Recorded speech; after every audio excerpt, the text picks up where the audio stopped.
Psalm 90 verses 3 to 6, and 12 to 17. If today you hear his voice, harden not your hearts. You turn man back to dust, saying, Return, O children of men. For 1,000 years in your sight are as yesterday, now that it is past, or as a watch of the night. You make an end of them in their sleep, the next morning they are like the changing grass, which at dawn springs up anew, but by evening wilts and fades. Teach us to number our days aright, that we may gain wisdom of heart. Return, O Lord. How long? Have pity on your servants.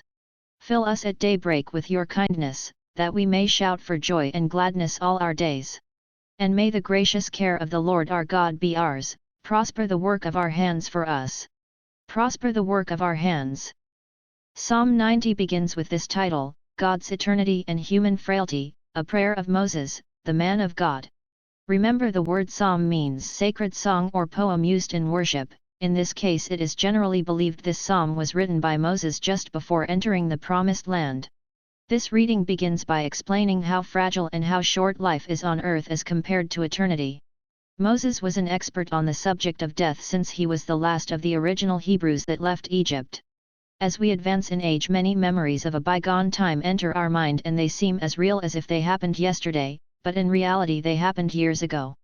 That was Moses. He was recalling how quickly human time passes by without our noticing.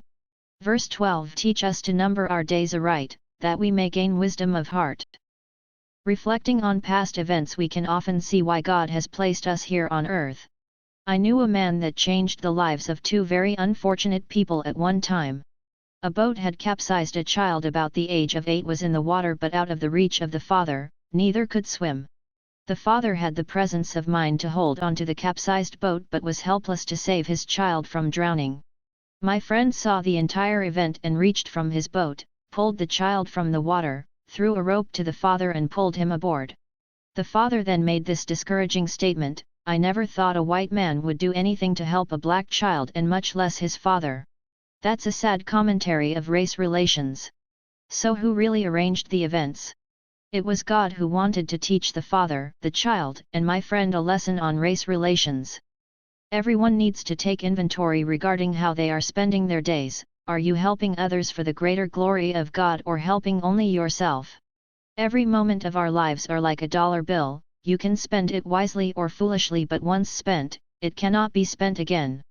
Wouldn't it be wonderful to know and love God with your whole heart and soul when you were young? Just think of the better decisions you would have made, and live in the knowledge that you are never alone, because God is always with you, and nudging you in the right direction, and bestowing upon you His many graces. Romans chapter 8 verse 28. We know that in everything God works for good, with those who love Him, who are called according to His purpose.